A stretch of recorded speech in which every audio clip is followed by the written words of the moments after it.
Welcome to Films in Black and White, everybody. Season 2, Episode 2, the podcast Supremacy. Y'all didn't think we were supreme before. We supreme now. So I hope y'all are ready for what we got coming. I don't know how I felt about that, but that's fine. A little awkward. We're supreme. That's kind of where we're supreme. That's where we're at. Yep, superior podcast is where we're at. To use the Spider-Man analogy. Great. I hope everybody's doing well. It's a little bit not as a crazy week as it was last week, but the week is also still young. So who knows? We have gone 5 days without an insurrection. Congratulations, everyone. 5 days without any light treason. So here's what we got. I hope everybody's doing well. I hope you're staying healthy.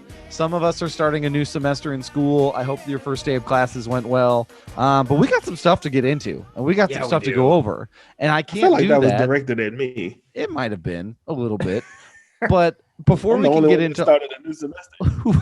before we can get into all of that, I need to introduce my co-hosts, and I'm going to kick it down to the one, the only Brian Roush. Brian Roush, how are you doing? I'm doing great, Doug. It's Monday. I know a lot of people don't enjoy Mondays, but Mondays are my most productive day. So I'm actually honestly genuinely jazzed to be here. I'm really pumped to talk about this movie. So I'm happy to be here. So yes, but how are you doing, Doug? I'm doing really well. It wasn't just a shot at Marcus. I work at an institution that had its first day of class today. So they think like, oh man, if you're not going to class, it must not be that hard. Nay, not true. Wow. Look about you. Wow. I'm doing good. I'm also happy to be here, happy to talk about this movie, and yeah, just generally excited in general. But let's kick it on over to the one, the only, the maskless Marcus J. Destin. Marcus, how are you doing this week? The cream of the crop. Yeah. Listen, I am in my senior year. Today was my officially first first day. I don't know which way it is. Your last day. My last first day. It's right. I don't know. It's cool. New semester. It felt good to have everybody back on campus for one. It did. That was like the best part. Sure. Although it wasn't a lot, and as energetic and energized as it once was, it's still kind of dope to just see your people. After a long time, everybody's kind of like, oh, we're back to this shit again, but they're still like with a smirk, you know what I'm saying? And so it's like everybody's on the same page, and you're like, man, that was well needed. I'm so glad to see you. So it's good. I'm glad to be here, ready to get to the shits. That's good. Good. Well, we thought it would be prudent, and we thought it would be important for us to kind of give everybody a little bit of background on each other, because there might be some new listeners out there who don't know who we are and what we're about. So let's just do some formal introductions. So Marcus, since you are kicking it over there, why don't you tell us a little bit about yourself? So who are you? Maybe just some information that you feel like listeners might need to know in order to kind of understand what we bring to our movies. Brian looks frozen. He's just... Okay. I don't know what. I'm just looking at the picture. Okay. I just didn't know what was going on. I just wanted to make sure he was okay. My name is Marcus Destin, or Marcus J. Destin is the. It is my real name, but it also is the identity, the personification.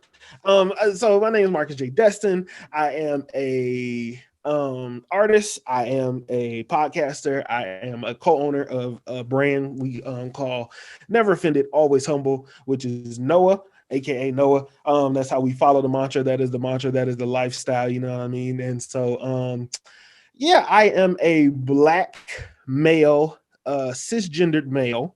If we're getting into the specifics, I am single. I live in South Dakota, but I am originally from Houston. I grew up in Houston, Texas, / North Carolina / Virginia. I've lived in Colorado. I've lived in Pennsylvania. So I am diverse in my livings, which means I'm very diverse in my hearings, as you can tell from the music that I'll play, and in my watchings. And so I've watched movies since I was like a kid. I've taught myself how to rewind the VHS tapes. I taught myself how to do all that kind of stuff. And so, my favorite childhood movie was was Wild Wild West and Men in Wild Black. Wild Anything West. with Will Smith was Yep. that was Yep. my go-to. That was Yeah, my for go-to. sure. So that is me, Marcus J. Awesome. Destin. There you go. Well, thanks for introducing yourself. Brian, why don't you share and tell everybody a little bit about who you are? Well, what's up, everybody? So yeah, for those of you that are new to the podcast, my name is Brian Roush. I am currently in the Chicago area, and I work in higher ed, but I focus in leadership. I focus in like strengths coaching, which basically works with teams and individuals to find their strengths. And so I am all about team development. I am all about leadership theory. And that's what I do with a lot of the students that I work with, a lot of organizational stuff too. So you see that lens a lot that I bring to media. For myself, I originally grew up in Minnesota, and then I just stuck around the Midwest, just a great northern place. And myself, I'm also a father. I am married to my wonderful wife, Maggie, who runs the Love Nerds blog. And I've just had a passion for visual media. Honestly, anything visual media, whether it's comics, video games, movies, for as long as I have been alive. And honestly, my parents would probably tell you that it really started off like when I watched Star Wars. Like when I watched Star Wars the movie, like in '97, and it was the re-releases, not like originals, but it was like THX remastered. That's when I was like, movies are special. And here I am 30 years later. Awesome. I love that. I love Great. that. Thank you for sharing. No problem. How about you, Doug? I think you should tell us a little bit about yourself. You know what? Brian's really doing the most here. Like he's I'm making trying. sure that I feel he's really across the shifting. board. He's really shift. Yeah, this is an inclusive. This is nice. I feel the inclusive energy. This is really great. This is really great. Because Brian, I'll tell you what, in 2021, Brian, we're not dealing with Doug's shit about being left behind. No, that is also where this energy is coming from, Marcus. Thank I was you. like, Marcus and I are not going to catch flack again for just Doug hanging out. That's like, fair. You know what? Okay. All right. Well, you guys are off to a good start. It's a half and half. Yeah. My name is Doug Wagner. I currently live in Vermillion, South Dakota with my wife, Brittany, and my 2 kids. So I'm a dad and I'm a husband. And those things are probably some of the most important things to me, just as far as where my priorities are. I am also a certified level 1 CrossFit trainer. So that's also a way in which and being fit and physical fitness is also something that's important to me as well. For my job, I am the director of the Munster University Center in student programming at the University of South Dakota. So I too work in higher education. So logistics, event planning, and I'm kind of a jack of all trades there. I kind of do a little bit of everything, to be honest with you. So I enjoy doing all that. As far as movies, movies have always been like just a deep, like, portion of me that I've always sort of connected with and have been important to me. At one point in time, I thought I was going to move out to Hollywood and I was going to work on movies. I was just going to accept the fact that I was going to be a gopher, start at the lowest level and then work my way up. And I got really scared by that risk. And so kind of fell back to my other passion, which was just being involved on campus. And so got connected to higher ed that way. But, I always love the way movies can make a community and they can connect everybody. And I love the messaging. And yeah, so it's always like movies and TV and those visual mediums have always been something that's super, super, super important to me. That, ladies and gentlemen, is a little bit about your 3 co-hosts, or what we like to refer to as the 3 heats here on Films in Black and White. So turn up the heat with all 3 of us. And that's kind of what you got from as far as who we are. Also, are you turning up knobs, Brian? Yeah, I'm turning up the heat. We're here. I just wanted to make sure I was like,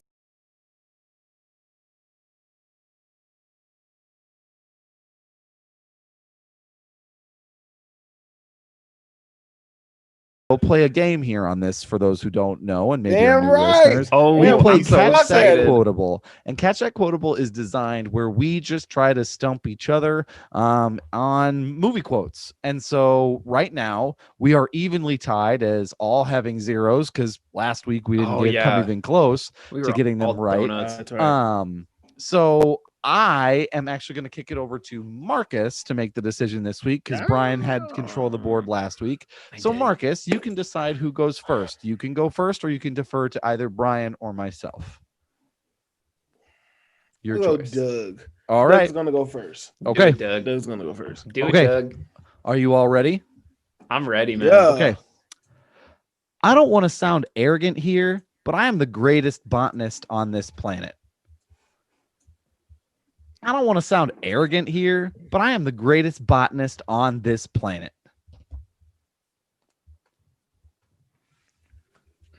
A botanist is that's stuff with plants, right? Yes, it is. Yes. Okay, that's what I thought. It's either it's not poison ivy. It could be That's poison ivy. immediately where I went, but that doesn't sound like a line that Uma Thurman would say in Batman Forever. No, Batman and Robin. Yeah, Batman and Robin.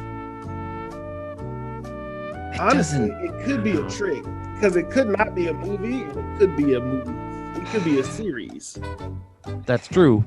I am a purist, though, so it would be weird for me to do a series. I'm gonna slam that hint button, Doug.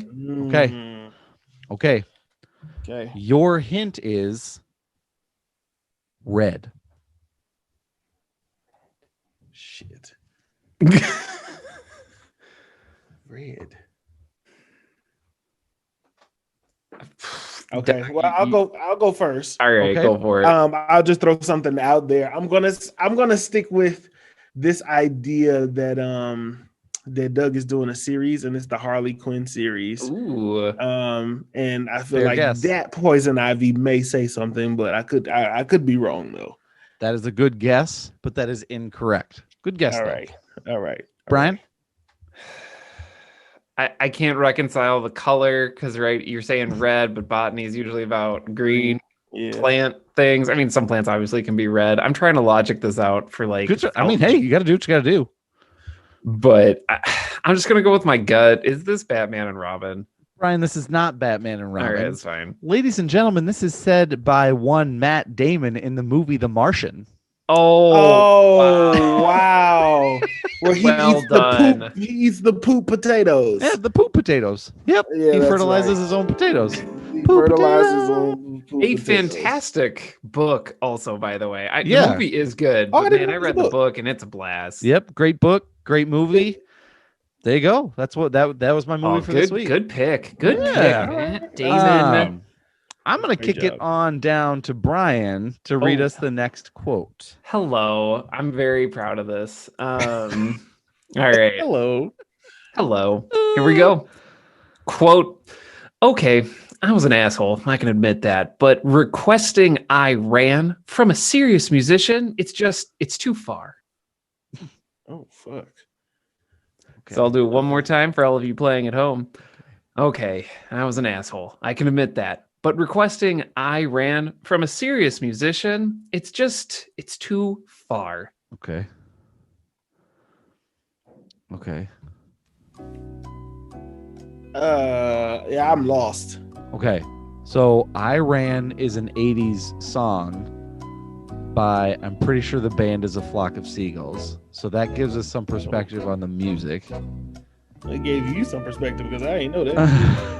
Oh man. And this sounds like something where somebody said it like jokingly. No, it doesn't sound joking. I'm gonna get that hint, but I have an inkling of where it is and what this is. I'm out. So I Okay. don't know, but give the hint. Maybe that'll help. Brian, what's your hint? Oh man, there's so many, but gosh. All right. The one that I'll go with is musical. Musical. I'll even give you a genre one. Okay. So the hint is a musical. Brian, is this Rock of Ages? It is not. Okay. It is not. All right. I'm out. And I'll have a comment after we're done here. Brian, is this The Wedding Singer? It is not. It is La La Land, and it is Ryan Gosling's son of character a talking to bitch. Emma Stone because Emma Stone meets him at a party and requests I Ran. I never saw La La Land. Oh man, I never saw it. you were like so close because I mean this movie is basically like like it's a love letter to like old like Hollywood musicals Yeah. and jazz and stuff like Okay. that. And Yeah. at least that's what John Legend says, and I trust him. Our EGOT guy. But That's true. Anybody knows? I trust it. I trust him. knows. yeah, right. funny. And so I've also been listening to this music a lot. I don't know why. Like it's not like amazing, but it's been brightening my days. That's good. Hey, recently. that's what you got to do. What you got to do to keep yourself up there. You gotta get You know, something. it brings a smile to my face, even if it is just to remember that it got messed up at Oscars. So Yeah, for sure. That's true. 'cause- yeah. That's true. So All in any right. case, I'm ready. Marcus, bring us home. All right. You exist to continue your existence. What is the point? It's circular. You exist to continue your existence. What's the point? Oh, One more God. You exist to continue your existence. What is the point? It's circular. You exist to continue your existence. What's the point? My God. I gotta be honest with you. I don't have the singlest thought or clue or idea of what this could be from. I think it's a space age movie. I think it's something that's set in the future. I'm gonna go that route. It's definitely, it feels like sci-fi. It definitely feels Oh, like a yeah. villain monologue, right? Of just like, why do you do these things? Like it almost feels like Flash Gordon villain-esque. Right. Almost. That's true. Yeah. That's true. That's Yeah. true. All right. Give us that hint, Marcus. Yeah, dude. Your hint is father. Hint is father? Yes, your hint is father. Fuck, okay. I think Daddy, if you will. Oh. Kitten is Oh my also gosh, acceptable. Mm. Nice kitten. So here's what I got. Here's my Do it, guess. Doug. Marcus, is this Gemini Man? It is not, but that's a great guess. No. it is Yeah. not. My thought was that it's himself That's- talking to himself. And Marcus likes Will Smith. Good call. It was Good placed. call. That was Yep. a good call. To there's be two honest, Will this Smiths? line could have been in that movie. Yeah, that Yeah. line could have been in that movie, but this is not where it's from. Okay. Is this the Matrix? It is not, but these All are right. both two great guesses. What's it This from? gentleman is the reason I fell in love with Christian Bale. It is from the movie Equilibrium. in 2002. Grammaton Clerics. Yes. Yes. Good Yes. movie. Good Oh my It was movie. it was my reference. They told me who was playing Batman, and they said Yup. Christian Bale. I said, "Who the fuck is that?" And my uncle said, "Go watch Equilibrium." And I Yup. said, "All right." Yeah. Fell in love with that movie. Oh, it's that movie's amazing. amazing. Yeah. That- It's a I great think- movie. Never skip it. Oh my gosh, that movie! I can't. Yes, Yeah. I can't speak Really highly good enough movie. about it. Also, Yeah. another movie Yeah. where Sean Bean dies. So Yes. you can't go wrong almost. there. Yep. The record the streak continues. Well, again, season 2, episode 2, we all got goose eggs. Still got in that big fat zero. Big So up. We're which just- is That's all right, fine. though. we're Which warming is up. fine. It's all right. Exactly. We gotta get our feet under us. We did a cream of couple the crop. Yeah. couple bonus episodes there where we didn't do catch that quotable, so we got rusty. That's what happened. That's true. That's all what right. happened. We'll take that. Well, the speed of Hollywood moves pretty quickly, and we need to make sure that we cover some news. So, where we would normally on a news episode run down 3 or 4 topics, because this is a movie episode, we're just going to give you straight up news, like just really quick, just some things from around. And I actually am going to go first. All right. Just kind of kick us off that way. My piece of news. Let us know what's up, Doug. My piece of news relates directly to Warner Brothers. They announced a few weeks ago that they made the decision to release all of its 2021 film slate directly on HBO Max and in theaters at the same time, because somebody at Warner Brothers listens to this particular podcast. And Clearly. right. So there are 17 movies that are going to do the same thing that Wonder Woman did, release on HBO Max and in theaters for about a month, and then it'll just move exclusively to theaters. So the big question from a lot of this is it was sprung on a lot of these creators and a lot of these movie studios that work with Warner Brothers on like, what the hell, man? Like, how are we going to make our money and how are we going to make our ends meet? And what is actually coming out is that they've made sort of an announcement that they are going to still intend on paying everybody. Basically, directors, cast, and crew will be guaranteed compensation for their movies independent of the movie's box office numbers. So regardless of how these movies do in the box office and on HBO Max, they've been guaranteed a certain amount of money. Now, in states where box off, like where theaters are closed, the bar will be set lower, and in theaters where in states where theaters are open, the bar will be set higher, and they're calling this provision the COVID-19 multiplier.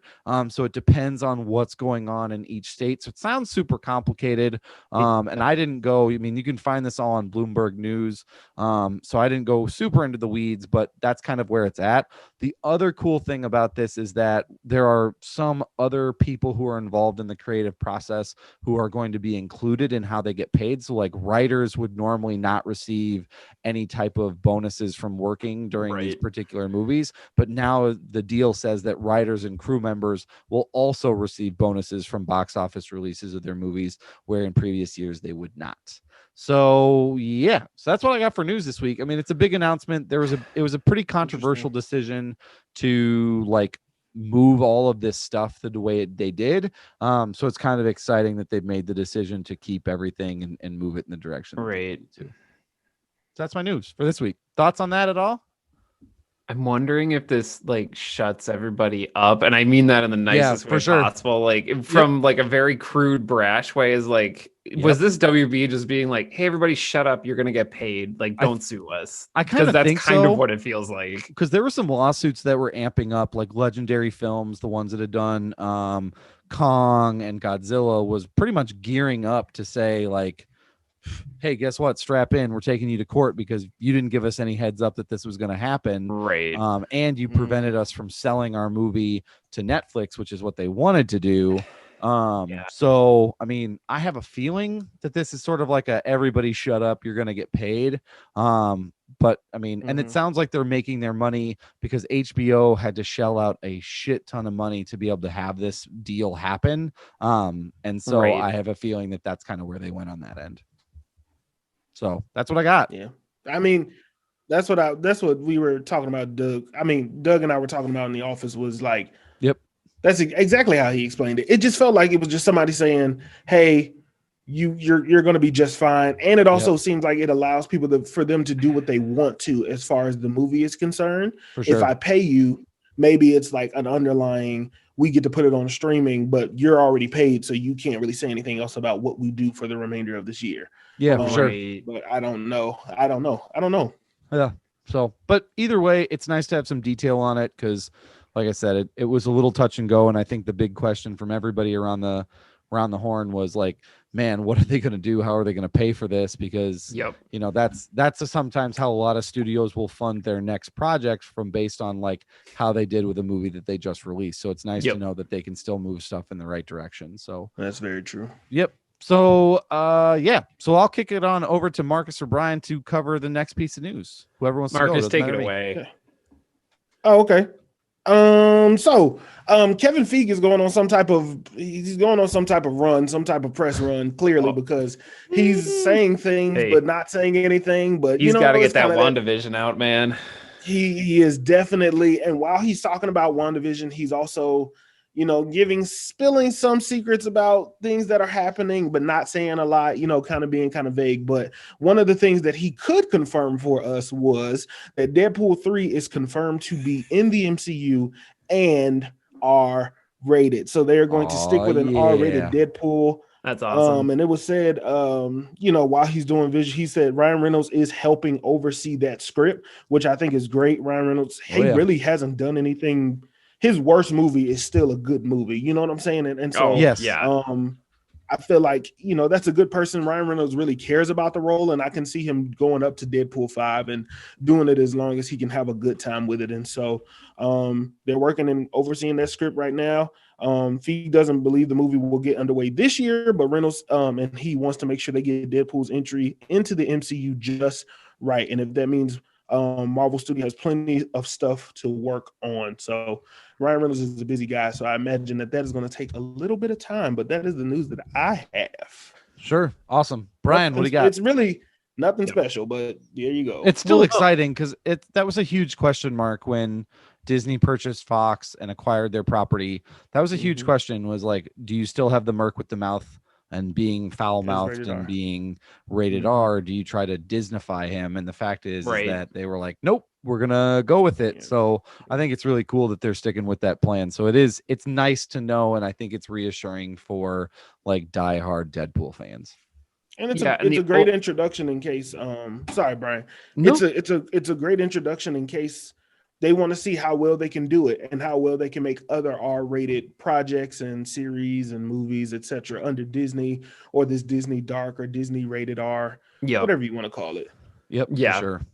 Well, that was going to be my other, like, really quick two things. One, he has the writing credit for Deadpool 2, and I think that Deadpool 2 is better than the original Deadpool. So, like, I think we're in for some good stuff, especially with all of, like, the firepower with Marvel. And then the other thing too is like I totally agree with you, Marcus. Like they absolutely want to expand into like a Marvel Knights type situation. If you're familiar with those comics that were like trying to be edgy kind of, and then that brand went away, and then it came back like too for some of the TV they did, and then it went away again. So like I feel like that's kind of a space they want to expand into because they know they can make more money there. So yeah, absolutely. For sure. But Brian Roush, well, what do you have for us? All right. So for those of you that enjoy Star Wars, like myself, LucasArts announced today that they are unifying all of their games under one banner called Lucasfilm Games. And this may not seem like a big deal. It may just seem like, oh, you got this as a press release and you just published it, which it kind of is. But one of the lenses I want to bring to this is that you don't do a big rebrand, and I'm talking like they are redoing their social channels, their Twitter, their Facebook. They are redirecting basically how they reach out to fans, and basically with this entire rebrand, they also put out a sizzle reel. So basically everything that's out right now that you can play. Sure. And for those listeners that don't know, I used to write for a site called combo.com. That site does not exist anymore. It got bought. But during my time in reporting games journalism, you do this and make like a big deal about it unless like you're gonna do something with it soon.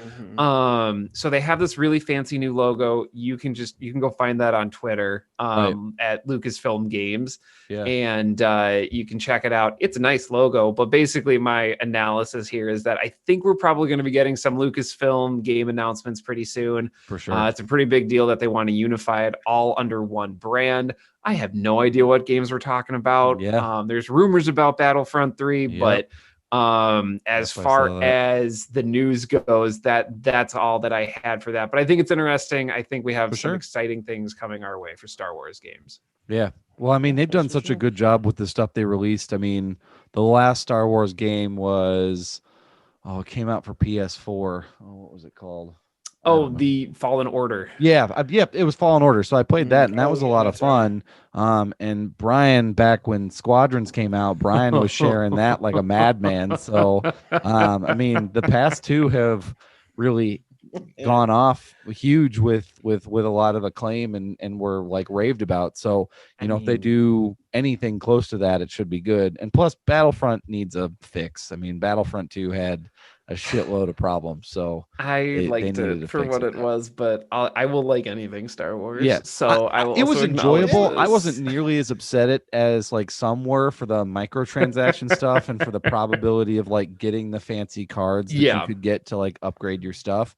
It was fun. Like it was just a mindless Star Wars game that was kind of just shooting blasters at other troops. So but I get people's frustration about it at that time. So yeah, I don't play a lot of video games, so I don't know.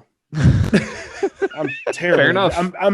I am terrible at video games unless it's like a Spider-Man or like know what I'm saying, like one of those those kind of games. That. But not good at any Call of Duty, anything fast acting where I gotta that kind of stuff. Yeah. Which is like a majority of the Star Wars games, by the way, because it's like you're a Jedi, you better block all these laser bolts, and you're like, I can't. I just got one saber. Yeah. Yeah. So it was good. Cool. Awesome. All right. Anything else to mention or to cover on our new stuff before we get into our movie this week? No. All right, let's get into it. The movie. Let's get the energy I'm high. so Let's get excited. right Let's to get it. the energy. So we are thrilled to present to you our coverage of the movie Arch Enemy. Arch Enemy released back in December of 2020, so it's a recent release. I'm going to run down some very quick, fast facts for you all, and then I'm going to turn it over to Marcus to give us a barbershop summary. So, quick facts about Arch Enemy.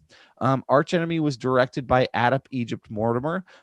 This is his second directorial movie that he's done. He did another movie called Daniel Isn't Real. The movie stars Skyland Brooks from Empire as the character Hamster. Zoily Griggs plays Indigo. She was on the show Adam Ruins Everything here and there. Glenn Howerton, my man from It's Always Sunny in Philadelphia, plays the manager. That was him. Yep, I that knew plays he the looked manager. familiar. Yep. Joe Manganiello plays Max Fist. He was also a producer for this particular movie. Paul Scheer from How Did This other movie podcast How Did This Get Made played Krieg. The budget for this movie is unknown. I did some research and couldn't find what they spent to produce it. It's low though. Yeah, it's low, which is good because its current box office total is $106,000 total. And I was saying this to Marcus earlier. It's always hard to get a good grip on like what a movie makes nowadays because how do you convert streams to tickets? Because sometimes your streams are higher, so that metric seems really, really hard to come up with. It's got a 71% from it's have a 71% on Rotten Tomatoes, and I think this is an important statistic from critics. From fans, it's a 56% on Rotten Tomatoes. Oh, that's it's gotten mixed reviews on Metacritic. Like I think it's hovering somewhere between a 51 and a 57 on Metacritic total. So those are kind of the fast facts. I have another really juicy piece of fact that I want to get after we get into it because I'm very excited about this fact. I might know what it is. You might know what it is, Brian, because you're the type of guy to dive in and do the research. But I want to turn it over to my man Marcus to give us his barbershop summary. Marcus, am I the only one not doing research on this damn show? I don't know. Okay, so let's talk about it. Let's break it down. What had happened was you have this. Okay. Okay. What happens was there's a story. Okay. Yep. There's this man called Max Fist. Okay. And apparently he is from an alternate dimension. He's trying to tell you he's from an alternate dimension. And he goes and through this movie, he tells you how powerful he used to be. Okay, how powerful he used to be, all the things that he could do, how he used to race a black wormhole. He had a fist that could punch through anything. And he's telling all of this to this random African-American kid that bought him beer and Twinkies and such. And whiskey, and he's telling them to this kid that he calls himself Hamster. Hamster wants to be part of this paper that delivers the news. They get a lot of hits on their website, all this, etc., etc., etc. Hamster is buying this guy food, hanging out, kicking it with this guy, and he's telling him all of these things. Hamster's sister, there's this other kid, the other young lady, okay, and the other young lady, she got blue hair, and apparently she's this blue fairy twinkle dust query something she called herself in the spaces and made these blue ass meatballs at the beginning that I thought meant something but never meant anything ever in existence. So I don't know why the fuck she made those things, but apparently she's in charge because they ain't got no damn parents. So then she goes and she steals from the guy from It's Always Sunny in Philadelphia. She steals from this guy, but Danny DeVito's not there. She steals from this guy, take all the money because the other guy done killed himself, and he was like, damn, that motherfucker was crazy. And then he killed himself, but then she took the bag of money. So as she took the bag of money, two goons came to the crib and they was like, yo, well, we need to, I need to take a piss real quick. And they find the money, and he's like, oh, why did you steal it? And this guy was really heartbroken for some reason that she stole the damn money. I don't know why, but he slammed a book down and I don't know what the fuck was going on with that guy, but he did that. And then Max Fist came in and saved him. And he said, I promise you, I'm going to save you, hamster. And because he used to be a hero, he used to save people. And that's what he wanted to do. Well, it turns out he gets his power from methamphetamine, aka cocaine. So he just snuffs the shit right off of his finger and starts punching a goddamn wall. And he was like, I can't feel anything. And I'm just like, sir, I'm pretty sure that's just good cocaine. I don't know what else to tell you. You and Rick James on the same shit. So I don't know what to tell you exactly. So then he's doing the cocaine, but apparently the cocaine is working. So it works so well, I almost went and found me some cocaine because I was like, well, damn, he just killed everybody in this damn thing. I mean, with a bulletproof shield, and he didn't really take a lot of shots. So Dude, he the went police just fast forward through this part of the podcast. We need him. Don't come and take him. Stand down. So he goes and he does another puff of thing, and he's like, hey, this lady that she did this thing, this time void machine, she the one that brought me here, and I'm in this shitty dimension, and I'm old now, but I used to be young. And he was like, man, you crazy as hell. You're just some homeless guy with bad teeth who just be running in cars and shit. And then they go, and then it turns out, ooh, ta-da, he wasn't lying. She was real. This lady was real as fuck. And he shot him, and I'm like, man, this motherfucker's crazy. She shot him in the arm, and blue popped out like she shot his ass with a blue paintball gun. And I'm like, well, goddamn. And then they do this thing. They jump out the window. Then there's this weird scene where he chokes out Indigo. The Indigo chokes him out with a belt and then shoots him. And then they lick the blood like cannibals, and then they get superpowers. Yeah, I mean, it's kind of that's exactly what happened. That is the fastest. It's almost like we should start calling this the movie in 60 seconds, because that's really like pretty much. Yeah, that's pretty much a 60-second rundown of what happened in Arch Enemy. And there's really not a whole lot I would change. But let's get into it. Let's get into the good, the bad, and the ugly about this particular movie. Brian, let's kick it off to you. Yeah. Brian, what about this movie did you like? What did you consider some of the good elements of this particular movie?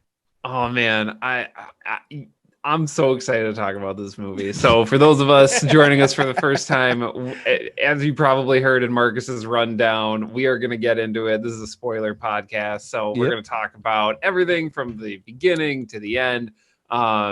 So things that I liked, where to start. So I loved the high concept nature of this movie just like, all right, you need to keep up. There's chromium, there is a floating city, there is a ring, and there is a magic fist, and he got it from a special cave, and now he went through a black hole because of a super scientist lady, and now you're here. And like that is all in like the first 45 seconds of this film, and it's not even like it's animated. So like you're like, wait, I thought I was watching a in-person movie, and now you're giving me all this information. Okay, cool. All right, sure.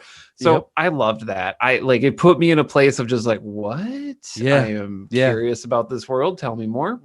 For sure. I loved the brisk pace of this movie, and I don't know if it's because I've watched like a lot of 2-hour plus movies recently, but it was just a movie that it just felt like we know what we are. Like, you know the beats of this movie, and we're gonna get to them. Come along for the ride. I loved the action. Like the action kept me entertained. It was visceral. For sure. It was raw.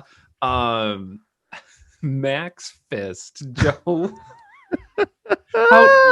Can you help me pronounce his last name? I'm guessing that it is Magliano.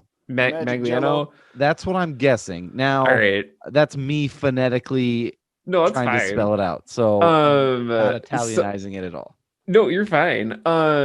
So Joe, I'll say Joe here. His performance is like driving the whole movie. Like it doesn't matter if you're like, I don't know if like these other characters are really into it, or like if the actors or actresses are into it. Doesn't matter. Joe is 110% on board. Like, did he sleep outside during the filming of this movie? Maybe. Probably. Because he is so committed to this role, almost to a fault, but that's what makes it amazing to me. Of just like, I believe this man is like, he has not slept in a bed or had a shower for months. Joe drank whiskey and did cocaine for the 6 weeks that he was on set. Like that's exclusively how he rubs Snickers on his teeth.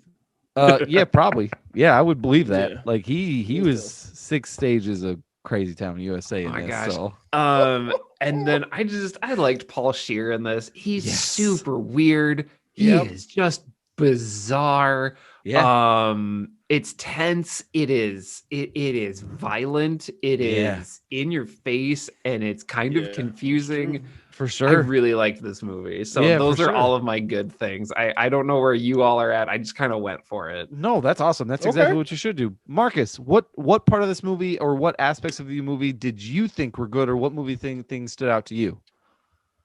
Okay, so here's where I am at. Here's where I'm at with it. I agree with Brian. I think what I enjoyed most was what Brian said, but I'm gonna kind of tie it into maybe give the director a little bit too much credit, or Sure. I don't know. But what I enjoyed the most was the perspective of I was Hamster. I was this guy who Oh, was for sure. looking at the story from the outside looking in, and just like Hamster's confused, I'm confused. Like, I'm not somebody who's watching this who knows for everything sure. that's going on. I'm watching, it's like I'm watching from the eyes of Hamster. I'm experiencing this movie from the eyes of Hamster. Yes. So I think that's what I enjoy when Brian said that they're just rattling off all this information about chromium and doing all of this. That is how I felt about, wait a minute, you're going way too fast, is exactly how Hamster was reacting. And I think that's why I enjoy, like Brian said, the pacing of this movie. This thing did not waste any time getting right to it. It didn't do a lot of the extra buildup. Nope. It didn't do a lot of the extra talking and extra dialogue. It was like, this is what I am and this is who I, they didn't have this moment where Max Fist didn't trust him and all of this other stuff, and he had to prove that. It was like they kind of got right off to it, which, I mean, if you see the personality of Hamster, he bought the guy what he wanted to, and and Hamster gave what Max was really wanting all along, was somebody to believe that he was much more than this homeless looking guy that nobody believed in. And so I enjoyed the perspective of how the movie was shot. I like, of course, the casting, the representation, 2 black leads, along with Joe. I'm gonna call him Magic Mike, along with Magic Mike. That's because for me, he's fine with that. That was, well, he should be. He popped his pelvis all over the damn place. So for me, it was like I enjoy seeing 2 fresh-faced black leads. I've never seen them before. So for me, it was like I'm watching this movie and seeing 2 black leads that aren't your typical. They don't look the typical look. They don't have the typical look. You know what I'm saying? And it was good seeing, and also good seeing that for the most part, for the movie that this is, they can act. They can act fairly well. They can hold the role that they were promised. And so I really enjoyed the representation. I enjoyed how they told the story. I enjoyed the mixing of the animation and the real world. Because because where a 90-minute could have turned into a 2.5-hour movie. It really wrapped everything up in animation that I'm sure that they would have liked to do in person and show Joe in that superhero role and all that stuff like that. But it gave me enough to really be involved in the story. And I like the color schemes that they used, the purple, the blue. I like the combination of it. For some reason, it just, when you say chromium, it is the color that I was thinking. I don't know how to explain it, but it was like when he was explaining chromium and he was explaining his world, that made sense to me. That purple and that blue, like, that's definitely a chromium. So I enjoyed how that looked. Not too many characters. It didn't give me a lot of additional extras. It got right to the funk. Like, outside of the first guy who was calling him a drunk and the bartender, that was pretty much it. You know what I'm saying? And so that's what I like. The dialogue seemed to be, the meat and potatoes was between the main characters. It was between Indigo, Hamster, the woman, I forgot what the woman's name was, and then Cleo. Cleo was Cleo. Thank you. And you're good. Cleo. And then the guy, buddy from Everybody Hates Philadelphia. It's Always Sunny in Philadelphia, but that's fine. Everybody hates Philadelphia. I mean, it's not wrong. That coach just got fired. Is the manager. The manager. Yeah. I'm gonna back up a point that Marcus made, and as far as what stood out to me is what I really enjoyed, and I think their use of color was something really, really like special and really, really magical with this. I don't know if you all noticed this, and maybe I'm reading too far into it, but every time Indigo was in a room, there was a hue of blue to the particular like scene itself. And I think about that scene with Krieg in the hotel room where he shoots himself. If you look at the lamp is blue. Yes. And I just think it's really interesting. Yeah, so it's really interesting. I thought it was a really interesting choice to kind of say, you know, she's really, really. What I thought was cool about it is like it's almost like she's trying to project this sense of calm and project this sense of peace, because that's kind of what blue is. It's a very cool color. It's a very nothing really phases her. And if you notice, like as that scene progresses and it gets more and more out of control, the blue starts to go away. Like that air of confidence and that air of damn, look at the deep really kind of gets taken out in black and white. Yeah, you know how we bring it. So it's just I really appreciate that choice. We love colors here. Really a choice of color. And I think it was awesome across the board. And I think for me, when I think chromium, I think like metal. So I think having Cleo at the end being entirely this metallic version of like just very, and even her sense of like she wore this like robotic suit when they were fighting in that type of thing, I thought was really, really cool. The other thing for me, in addition to what the two of you said, I think the other thing for me that really stood out and really worked about this particular movie was they could have made a very intentional choice to just have this be a big critique of people with mental illness, and they didn't. They could have put like rooms of people pointing at Max Fist and being like, get away from the schizophrenic, or he's dangerous because he's schizophrenic, and they didn't.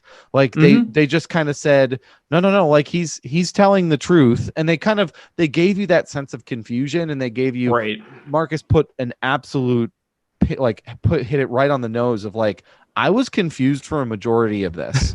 Like for 3/4 of this, I wasn't sure if Max Fist was telling the truth, and I kept waiting for the shoe to drop on like, oh man, like this is the reveal of this place being real is going to be huge.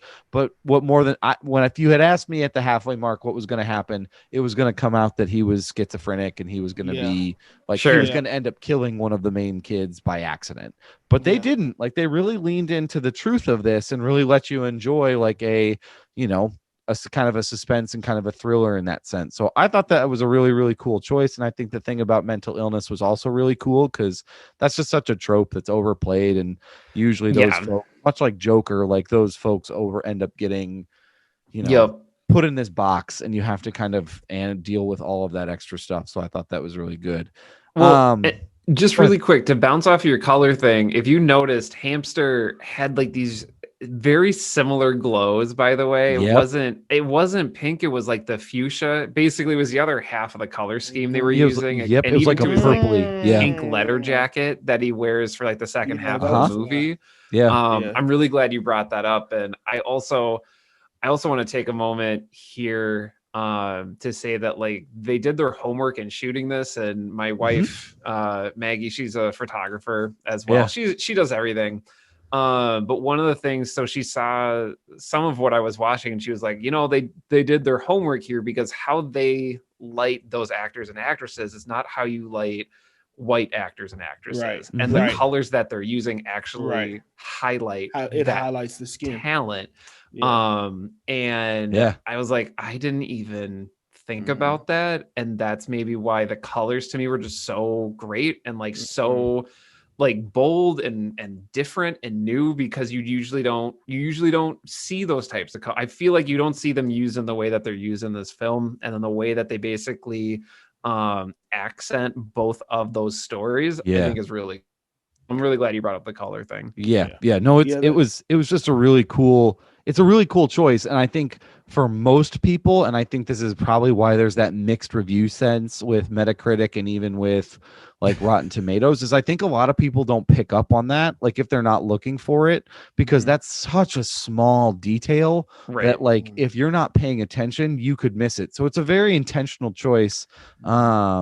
to like make that work. So Yeah. Well, and I can get that because, I mean, if you're watching this movie for its plot, then you're missing the whole purpose of the movie. oh, I for think sure. that there was more to it. Like when you watch the trailer, you get the gist of what the plot is about. It gives you the whole thing, right? Yeah. But I think this is a movie you actually should watch and actually kind of pay attention to, look in the background, see what else is going on. You know, Right. I one of the other things that I liked was while Hamster is telling his story, the words in the background and the fonts of the words and the feel and the look, and everything seemed to be very in its place and where it was supposed to be and strategic and catching my eye, because even the intro of the swirling fuchsia and the teal or fuchsia and blue or whatever, that caught my eye. And then after the movie is over, spoiler alert, obviously, but like when Indigo gets her powers, they are the color of, you know, their stream that they're flying in is that color of that fuchsia and that blue. And also the buildings that she looked at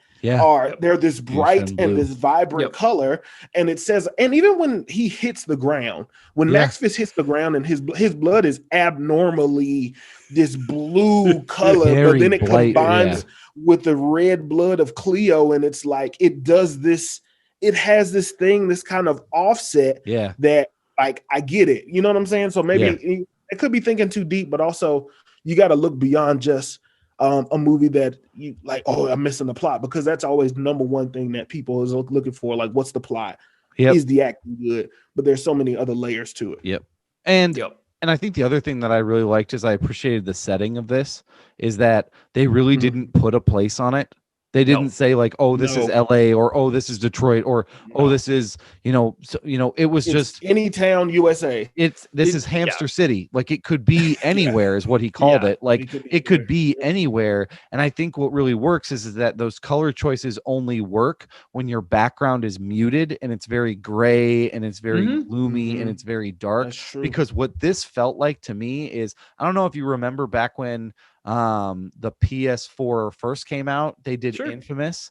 Remember that game? It was set in Seattle, the kid who accepted powers. Well, there was one girl who could manipulate neon. And this has that, like, I can manipulate the neon is bright, the colors are bright. It has that very much that vibe to me. But yeah, this is, I mean, all in all, I enjoyed this movie. I thought it was fun to watch. Now there are go ahead. My last good will be I like the ending because I didn't see it coming. I didn't know what to expect for the ending after Max Fist fell out the window.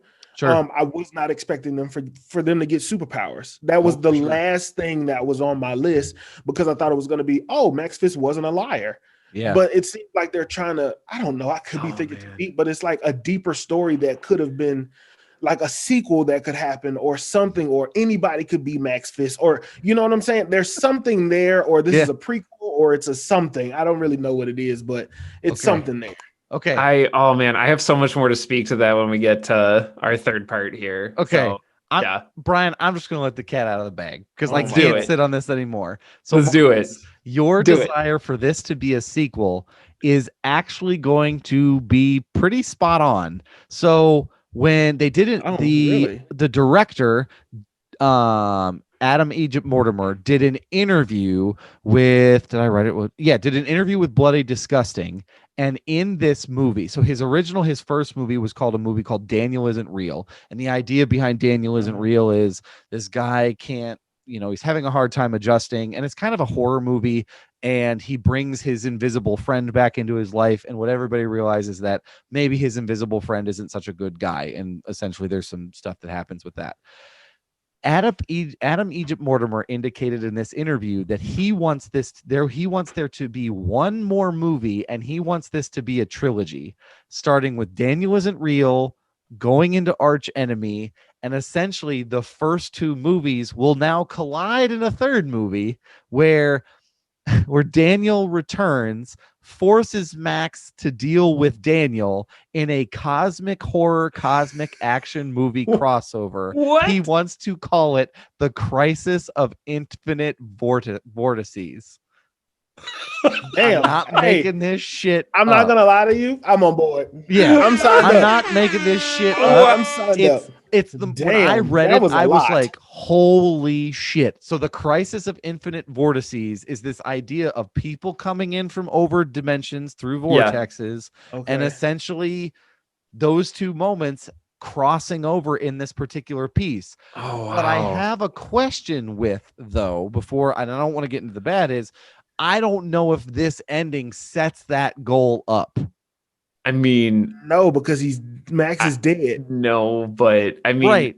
But I mean, it sounds like it seems like the universe that this is playing is that the rules are sort of made up and they don't really matter. I mean, what MacGuffin plot device do you want me to give if we're borrowing from comics? Right, I mean, exactly the right. black hole void machine, Right. right So- there. That is enough, you know. So who knows? But that was that piece of news at the beginning I sat on, and Marcus just set it Yeah. up so I could knock it down perfectly. Yep. This is what the director wants this to be, a trilogy, and he wants hopefully one more movie.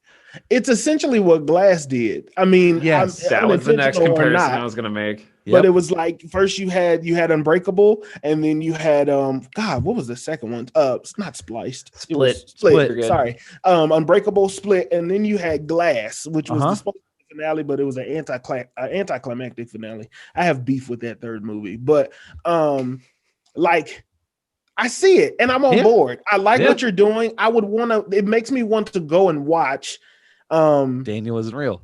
Yep. Daniel isn't real, Yeah, and same. then watch this and then get a feel for his creativity. Uh-huh. Because if you're talking a cosmic horror, I don't think that that's a genre, but I'm down for it. Yeah. You know what I'm saying?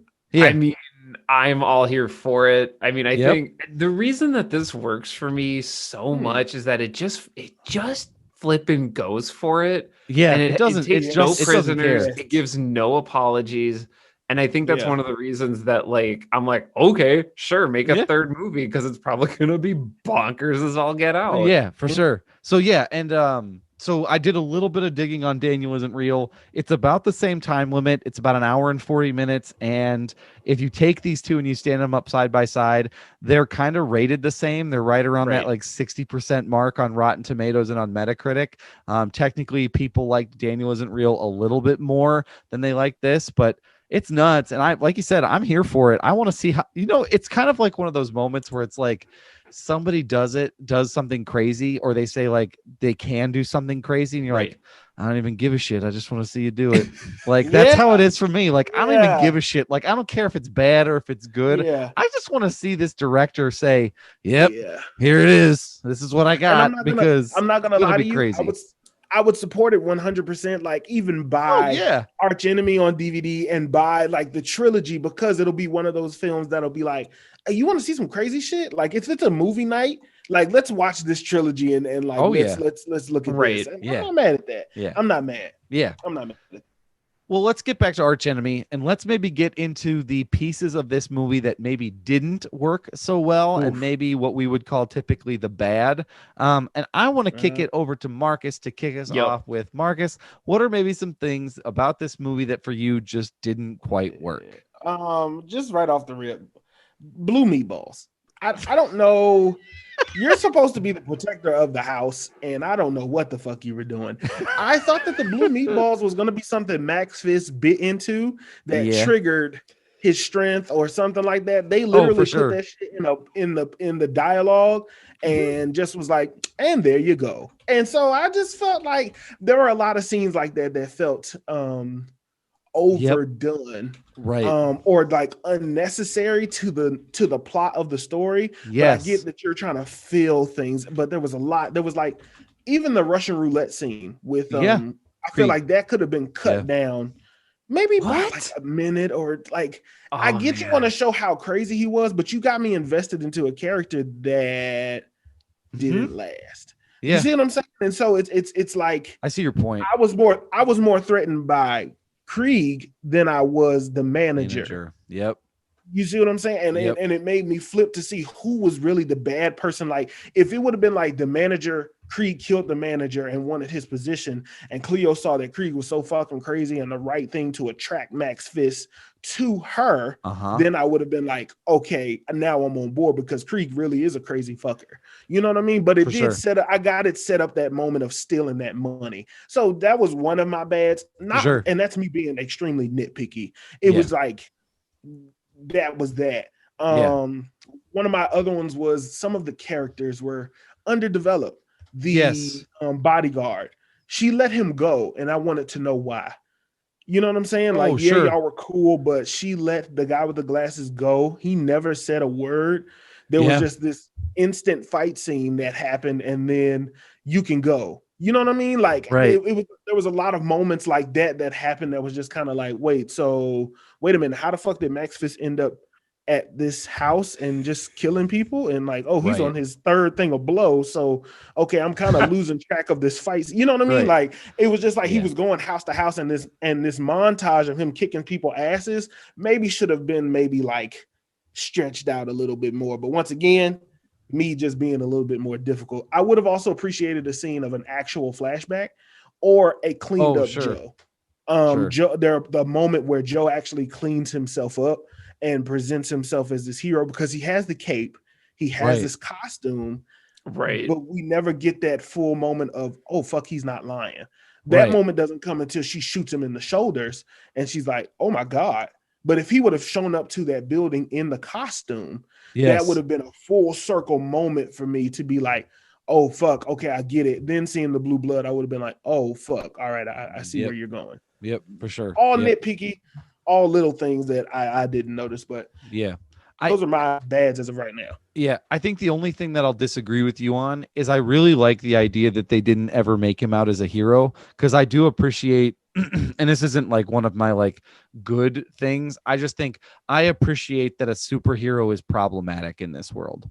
Like that Max Fist, and especially with the flashbacks to the other like universe to Chromium, like I do appreciate that he's problematic, that he has made some mistakes and he has fallen out of public favor, and he isn't what we would define as a superhero. He has superpowers, but he's such a complex individual person that I do kind of appreciate that it's not, that we're not painting him in this like almost Superman-esque style light. It's almost like, no, like he's complicated. Like he's doing blow and jumping over, trying to jump over cars like Kobe Bryant. Like I appreciate that that's kind of where like he's at on that end.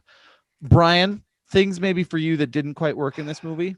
So for folks that listen, you know, generally I have very positive things to say about movies. There's only been 2 movies on this podcast where I've been like, what did you have me watch? Marcus and Doug. And both Marcus and Doug have made me watch one movie where I've said that, and everything else has been fine after that. Yeah, but that's true. I know I'm generally positive when it comes to this, but so my bad, honestly, it's all couched in like good, because I don't know, it has this like, I don't know if people remember this, but basically sci-fi back in the 90s, they used to basically have like a Friday night bad sci-fi movie. It's not how they build it, but this was like before Sharknado, and before Sharknado became like a punchline. But basically they would have these really low budget, high concept movies. This is exactly what this movie feels like. I feel like I was back home at my parents' house on a Friday night at 9 p.m. and I'm like, oh, I'm going to watch this weird movie. And no one else is going to know what I'm talking about, but this is really cool. It has that type of energy. And it's not a bad thing. Like it's a good thing, but because of it, I feel like because it's so worried about telling its main story, it just kind of loses some of these details. Like I need more of Indigo. She does that character. To me, this is actually who the movie is about at the end of the day. Like it's actually about Indigo. I want to make sure I get the actress's name right. Zoe Griggs does a fantastic job. Just like, hey, I'm this person. I am just trying to get by, and I just want us to get out of here. But I gotta do these illegal things just to get out of here. And I don't like it, but this is what I have to do. Yeah. And like they brush over that so much, and maybe that's because of what the footage they had. They're like, yo, like Joe's nuts in this, and we just have to, that's our strength, we put him at the front. But I could have used a little bit more of her. I feel like we could have like at least gone into a little bit more depth with her, fleshed it out. It would have been, I don't know, it would have been more fulfilling for me for the end as well. And I'll talk more about that in our next segment of things we would change, and I'll get more into that. But hey, Zoily, Joe's been hanging out with a pack of homeless people drinking whiskey and doing blow. So we've kind of written your character to be a little bit smaller than we originally intended. Pretty much. But that's because he's already done the coke and he can't put it back on the glass. So we're kind of can't unsnort that. So that's that's not happening. Put it back. So all right, take it away. Take it away, Joe. Like, pretty much. Like, he comes in, pelvis thrusting and punching walls. Let's do it. Magic Mike. Pretty much. The other two critiques here I have is that like you can just tell this was so low budget because they didn't pay for extras. And like every scene that doesn't have a main character talking to somebody, there's nothing there. The only scene with extras is a bar, and it might actually be a real bar. Yep. Even the guy in the car was like, he hit that fucking car, and the guy never said shit. He just was like, and funny, it was the only car. There's no cars on the street. Like, the only other time there's a car, you don't see it. You just hear it. It's just Joe just driving in the car. Like what it felt like was like when you play a video game and it glitches and it's like, I'm the only one here. Like there's supposed to be other people around me, but it's not like I'm not hitting the right script mark or like the right like trigger point. Oh well. And it's also super noticeable in the finale. Like, I understand you're on a budget, but you're in this high office building, and there's only literally one office furnished, and and nobody notices these two assholes. How tall was that across building? the sky? Right. Yeah. I mean, and it's fine, and maybe it was done on purpose to create this sense of just like focusing on the story. It's fine, but it kind of took me out in the finale, and I love this movie, but it did take me out a little bit. I'm like, oh, this is like maybe a soundstage, and they couldn't even like fund extra. All right. Yeah, I get it. I get. They didn't think anybody would notice that the other offices don't have anything in them. Yeah. I mean, and I get it. Like making movies is expensive. I get it. And then the last thing here is like, for Hamster, I felt like this was a part written for somebody else, like a Kevin Hart-ish kind of almost. Like it has this energy. I can see that. Of like, and I was just like, I feel like this actor's doing really well, but like they're wanting him to do, like they're just wanting him to go a little bit more over the top, and I just didn't feel like that's where his energy was at. For sure. I also feel like though that's not necessarily like he has a good performance. It just felt like the way it was written, but they also, again, I feel like they don't show enough of him and his like successes. Like he's supposed to be this like big social media guy. We never see a social media screen of anything, of any of the work that he's done. No, the only time you see it is you see him follow up, but that's after she's working. That's after he's working, and she goes, Max Fist is jumping off. We need more. Right. That's it. So just supporting him a little bit more, I just feel like that it was just very clear to me. Yeah. But then again, they were probably just super pumped about Joe just going off, you know? So, my other bad, before we get to Doug, my other bad is Indigo. She made the decision to steal the money, and then flipped it to kind of try to make it Max Fist's fault when this random guy just put his life on the line for you and your brother. Also, your brother's an idiot because he gets a message saying, hey, my boss is going to fix all of this in the morning from a random social media person that is your boss. First of all, I don't know either one of y'all. Yeah. You know what I mean? And he was like, where are you? And she was like, I'm right here. And pulls up while y'all are on the fucking run. Right. Yeah. You're on the lamb. You're in the country. Like not the smartest of, and then poor Indigo, she just sleeping like a little lamb. She don't wake up or shit until the morning, and she's just starts screaming and shit. Like, I get that. And then that same lady gets shot in the middle of the damn street. Oh, that's and right. Nobody around. That's right. Word. Yep. Nobody says a goddamn word. Cleo is stone cold. Yeah. Oh, it was. Absolutely. Those were the pieces that were just like, all right, that's not realistic at all, but okay, I get it. Maybe this was shot during coronavirus and like it had to finish it, and maybe they just 6 feet, can and see maybe that. the extras I are mean, just that is also- actually a good point. I could see that.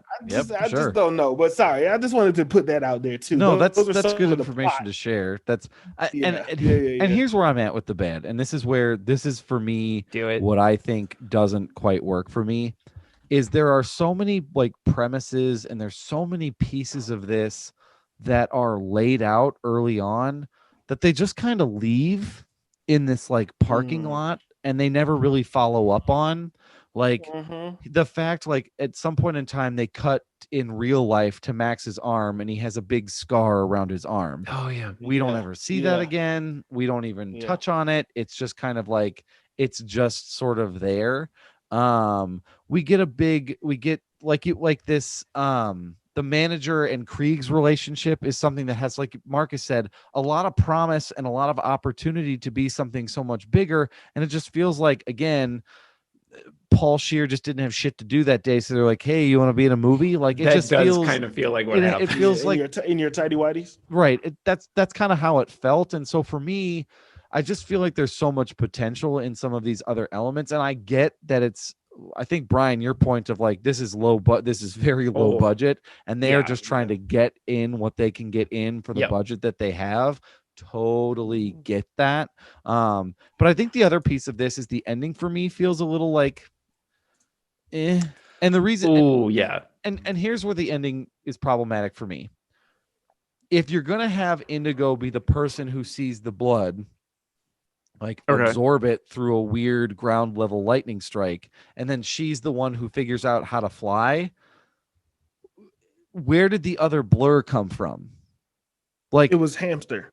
And that I know, and obviously like I put those things together, but what incentive did he have to go down there? And you know what I mean? There was no piece of this. I mean, his sister's dying, but there's no piece of this that you know, for her, she crawled right into Max Fist's blood. What reason does Hamster have to touch Cleo's blood? So here's how I took it. Yeah, go ahead, Marcus. Here's how I took it. Indigo is seen as is painted as this protective sister, an older sister.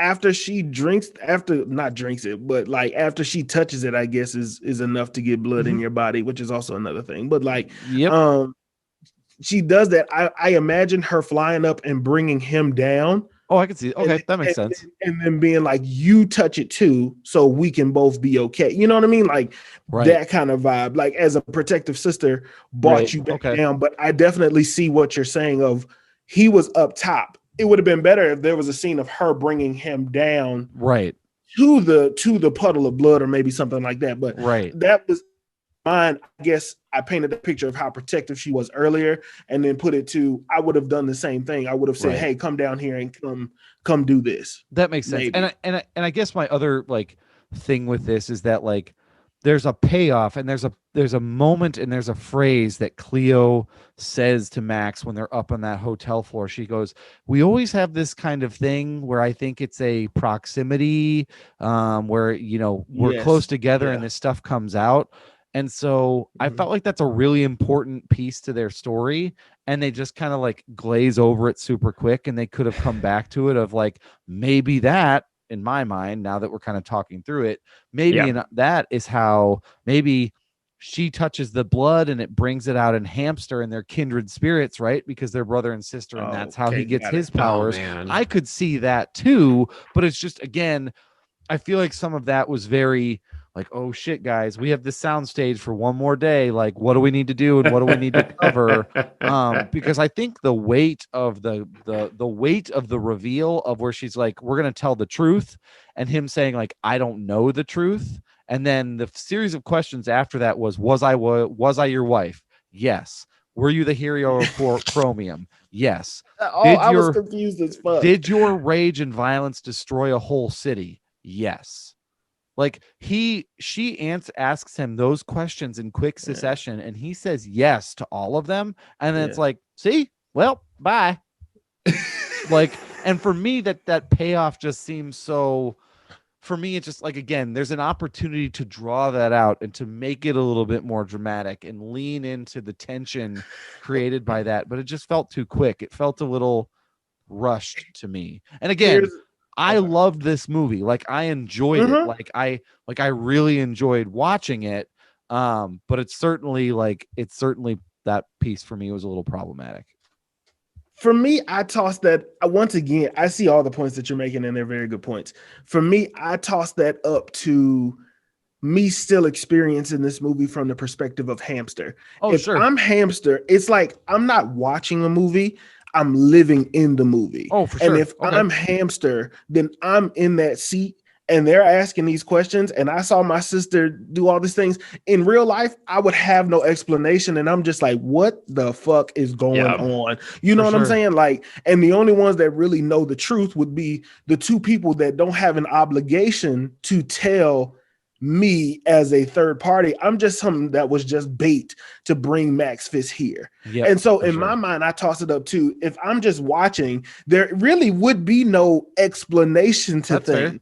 You know what I'm saying? There would just be like, he's this, he's that. Oh, look at that. You see all that shit he was telling you? It was a lie. So then I have to prove a point. I shoot him. We both jump out the window. I watch my sister touch this blood and get powers. She comes and grabs me, or I come down. And of course, me living this and hearing all the things that he could do and seeing that he wasn't a liar, my sister is flying. I'm also going to touch these. I'm also going to touch the blood and get some powers too. Sure. It's sort of like, that's just me though. It's sort of like a world of wonder. It's like, it's almost like it's got this Alice in Wonderland quality to it of like, everything seems so out of that, but so I'm not going to discredit anything. That makes that makes sense. By the way, one of the goons that comes to get the money, they tell Indigo that her apartment is like some Alice in Wonderland type messed up thing, and she's like, "Shit, no, I didn't even notice that." Yeah, like which she like rebuffs, and we move on. But I'm like, okay, like I see what you're doing here. All right, I see the colors. Like, I get the colors are a Chester Cat kind of color. Oh, for sure. You know what I mean? Like, so there's that too.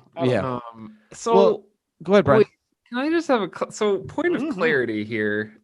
I did not take that away about Hamster. I for the blood on the street, I interpreted it as like Indigo was like, oh, here's some blood, touched it, boom, I can fly. And it was just her. That's what I interpreted it as. Right.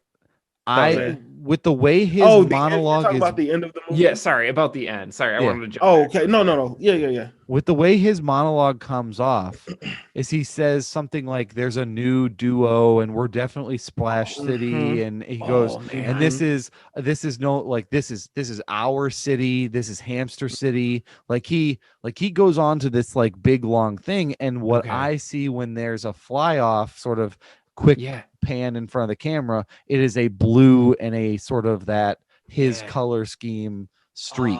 So that it's both of them. That does make sense. That's what I took from it.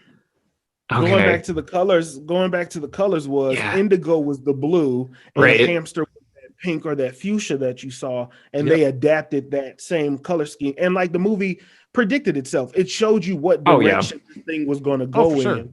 And throughout the movie once, and I didn't realize that until y'all mentioned the color schemes. I did not. I chalked that up then that I didn't fully understand that in the audio, and I probably, for me, would have appreciated another visual cue. But like, obviously, YouTube picked up on it. It's just a me thing. I did not get the hamster. No, I thought it was just Indigo, but it was very quick though. It was like.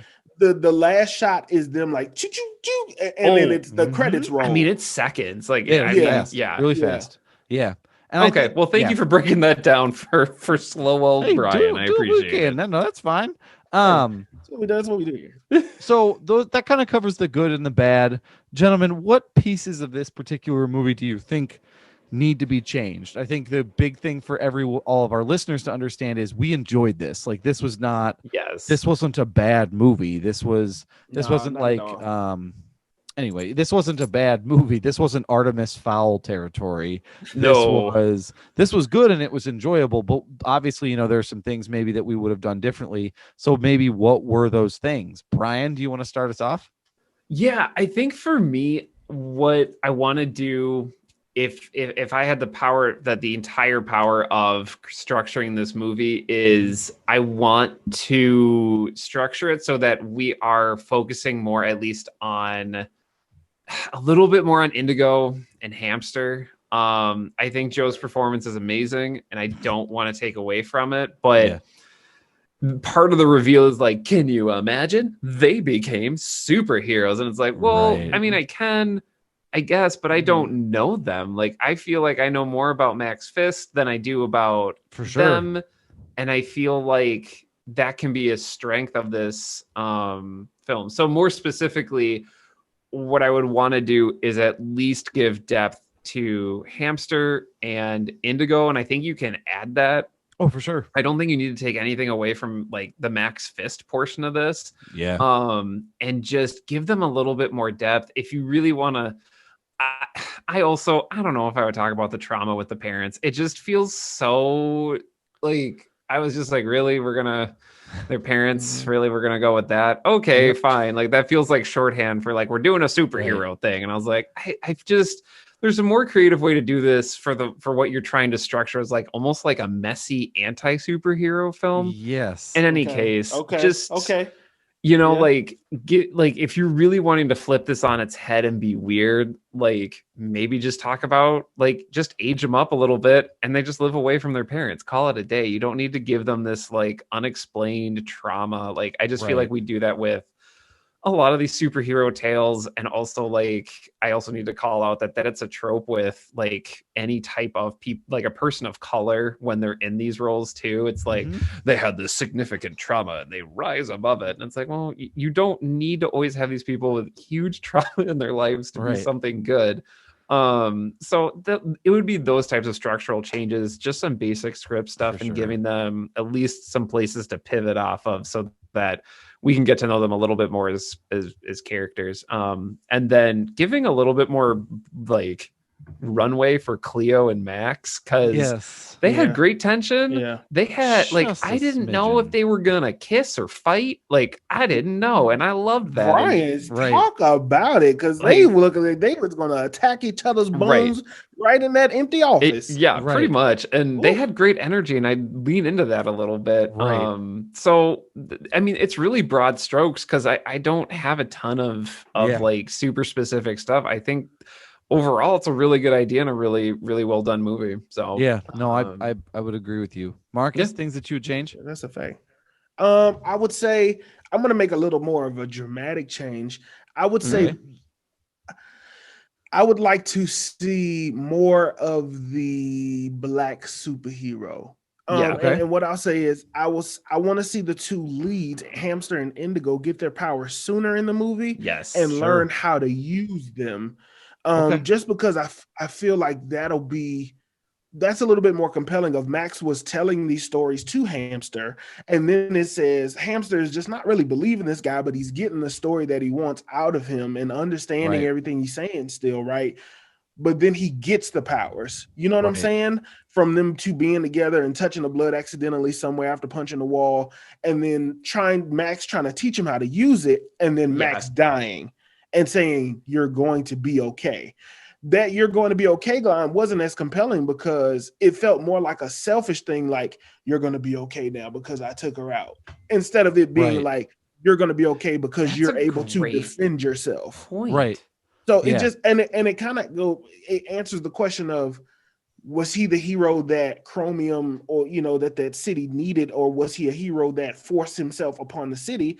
And if that is the line, this is me once again overthinking. If that is the line that he last gave, like "you're going to be okay now," and that is from a selfish place of "ooh, I did it and I showed you," then he is exactly the hero that Cleo painted him to be. But if you give Hamster and Indigo this chance, or Indigo to be the protective sister first and have these powers and take on what's his name, and even if Cleo would have gave alternative powers to the manager and really would have taken that too and made that a little bit of a thing. I know your budget is low, I get it, but also I'll give him mind controllers on the Nobi fine. Yeah, something super simple. You don't really have to show off. Telepathy is always good because you don't really have to show that shit off. And then make that the story. Other than that, I really like the way that it went. Like I said, I would have loved a moment where Joe was more clean cut and a clear flashback, because they had the one where they were wrapped in that little silk or whatever, and he had the fresh cut. But like, give me a clear flashback as to the hero he was, whether it's a brief dialogue of, we didn't ask for a hero. Stop trying to be the hero. You're destroying the city. Give me a clear cut to, oh, this motherfucker was not wanted. And then this is a redemption tale for Max Fist and him trying to show other people how to be a better hero. Right. Wrap it up in 90 minutes. Call it a day. This movie, its style is one of the most aggressive keep ups I've ever experienced. Because there's like there's like one piece of graffiti in one scene of the animated backstory he has, and that's all you get. And you have to fill in the rest of the blanks. And I also just want to like boost Marcus here that like that finale could be so much more if they get their powers before that, even if they get the powers in the finale, and just having this idea of like, Max Fist was flawed, but these two kids, like, they get it and they know what's important. And like, Marcus, I'm totally on board with what you're talking about, and I'm I'm getting jazzed thinking about what you put out there. Thank you. I think what I would do differently with this particular movie is I almost want to play into this idea that Chromium isn't where Max belonged. Like, he's a hero built for Hamster City. Like, he's clearly a hero that was built for the problems of the world that Hamster and Indigo and others lived in. He was built and made for that, where in Chromium, he kept saying like they had to invent things to try and hurt me. Right. And yet a real world firearm hurts him right away in this world. He was a hero built for Hamster City. And so I almost want to lean into that and maybe leave the ending with this idea of, well, what if Hamster and Indigo are built for Chromium? Oh shit! Like with who they are, Doug, I love it. With who they are and who their hearts are and the people that they type of are. Is that like, what if it's not necessarily what powers you have, but the type of person you are and the world that you live in, and applying it correctly that way? Like, I think that you have them fly off, or maybe they don't fly off, and maybe now that they have these powers, they can see the door to this to Chromium now, and they decide to go through it. And the next one is, them picking up because they want to see what Max was talking about. Like, I think that there's something there about leaning into this. Like, Max thrived on his violence in Hamster City, but if you'll notice in Chromium, he was told, nope. Like, that's not what we asked for. We didn't ask for someone who was super violent. We wanted a hero who was going to save us, and all you're doing is beating the shit out of everybody. So I really like this idea of leaning into this. Like, maybe Max was built for Hamster City, and what if Indigo and Hamster were built for Chromium? No, that's a beautiful synergy, and like you get, oh my gosh, the dyad of that I just think is great, and the symmetry. Both y'all giving me things to think about right now. You too, Brian. How are we doing it on films in black and white? This is just where it's at. That was really, and I know one of you motherfuckers is listening to this podcast. Support us, retweet us or something. You WB executive in that fucking office.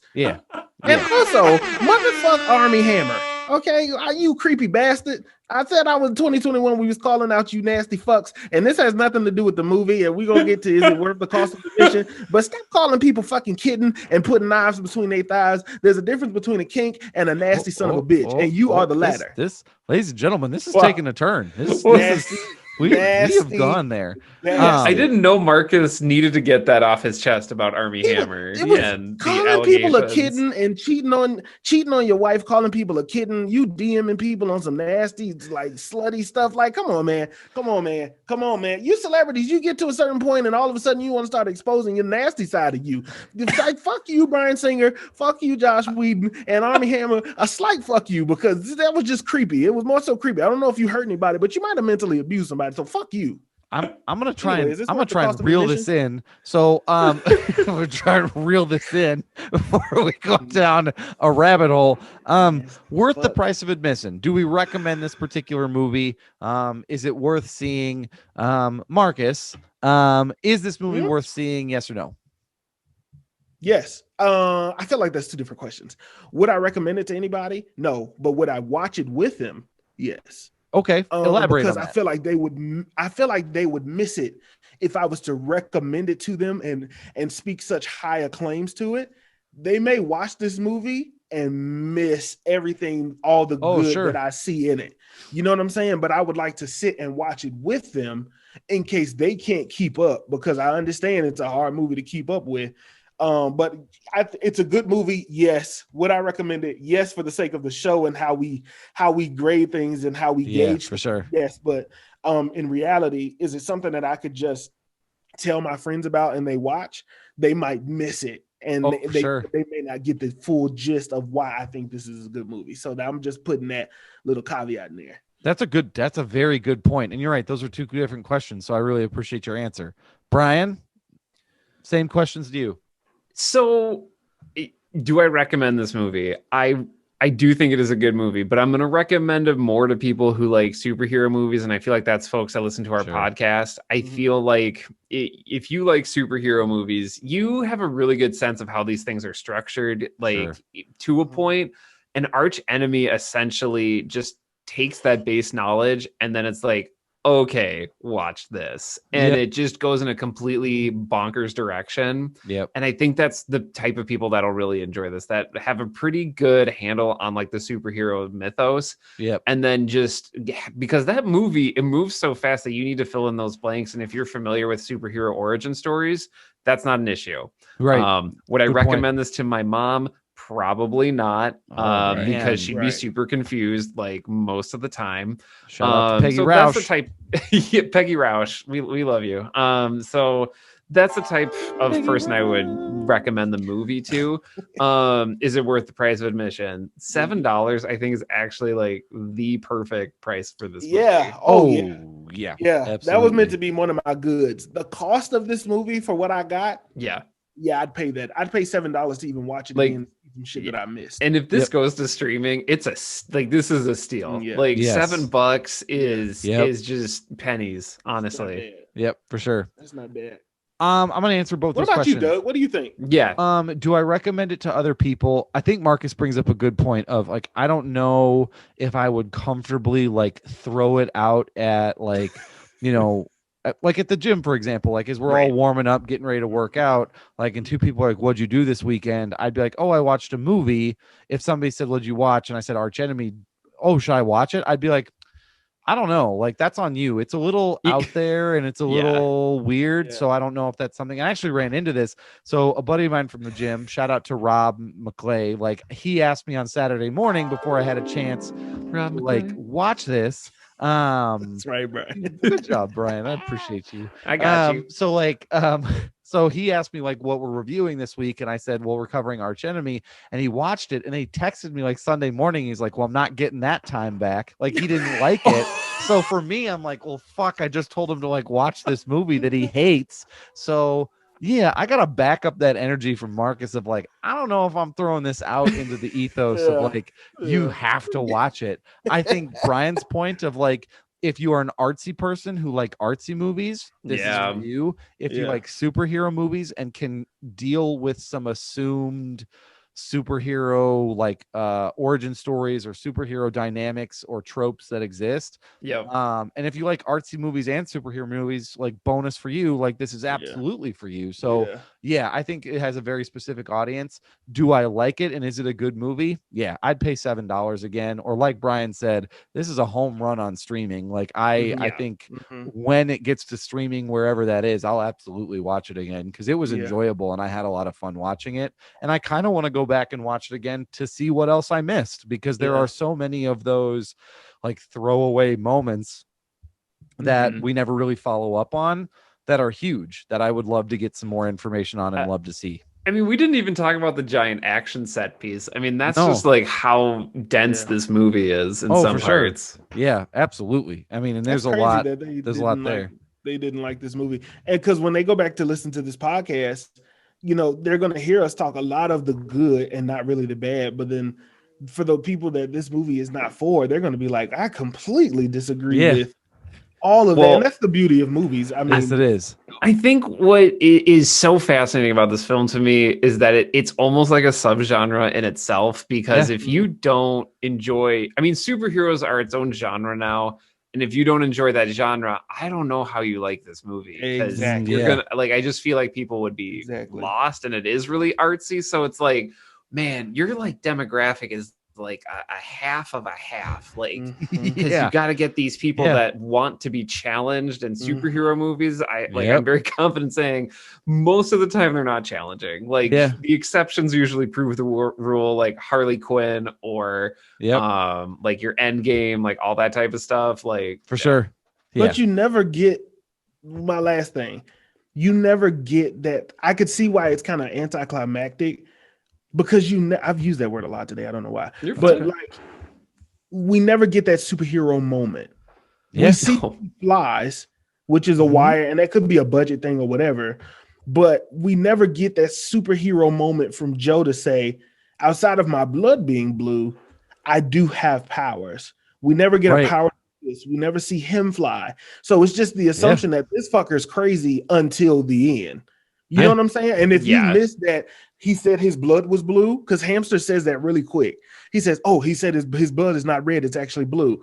And she shoots him, and you miss that his blood is blue. You just said, well, what? Did she just shoot his ass with a paintball gun? You know what I'm saying? So like, there's things missing there, which and it's why I could see why it would kind of go over people's heads that aren't not really paying attention like that. Yeah, so I get it. Yeah, you have to take notes. Like you have to take mental notes on a lot of this, because and that's, I think, again, this will be the last thing I say, is I think that there are so many throwaway things that it's sometimes hard to sort out what's important and what isn't. So you either have to be committed to taking it all in, knowing that there's shit that you may not necessarily follow up on, and taking from and then piecing it together later, or not. But I think it's enjoyable, and like I said, cosmic action, cosmic horror, those apparently are things that exist in this world, and that's what we're gonna follow up when we get Daniel versus Max Fist. So cool. Well, it's available on streaming services. It's available on Amazon Prime. It's available on Vudu. Those are the two places that it's available on YouTube to rent as well. So check it out. I mean, if you want to, but again, if you fall into that very specific subset, check it out. Or if you just want to see the shit that we're talking about, follow it out and let us know what you think. Let's get into real quick reading and watching. The one, the only Marcus J. Destin. What are you reading? What are you watching? Reading. I finally got that book I was talking about by Elizabeth Acevedo. This is called Clap When You Land. It's supposed to be, it's based off of a story about there was a plane crash. Oh, cool. I think in real life. Sure. And this story kind of she's a poet. Elizabeth Acevedo is a poet, and she's written these in poem form. Cool. And that's how the story is written in different perspectives. So it's actually a really good book. I'm slowly churning my way through it, but I kind of want to sit and enjoy it. As far as watching, I kind of want to get back into. There's a show that I really like, and it's called Mr. Iglesias on Netflix. Really good show. Okay. Even The Big Show. They're like, there's a show called The Big Show featuring the wrestler The Big Show. And like, I just like those because they're really lighthearted TV shows. This big guy who's like going into like a family man kind of comedy, and Gabriel Iglesias is like, his stand-up is not really my style, but I like the way that this show is written. It's written very realistic, and I really enjoy that. So those are the things that I am reading and watching. Sure. Brian, what are you reading? What are you watching? So I'm reading, I just finished a book this weekend, which I was really happy about. So the Thrawn book by Timothy Zahn. He if that name sounds familiar, he's written a lot of Star Wars books, but he did a standalone Thrawn book, and so I just finished that. And then he wrote a follow-up to that, so I'll be reading that soon. I'm still reading Starsight as my audiobook. That's basically what I work out to now. So another way I can read a book in my downtime. So I'm reading that as well. Again, sci-fi, starfighter pilots. It's me. And what am I watching? I finished this first season of The Wire, getting all my HBO Max value this month in the past 30 days. It was from great. the streets. Oh my gosh. So right now I'm just kind of, all I'm doing right now is watching Rebels. Okay. And still chipping away at Rebels. Yeah. Shout out to Rebels.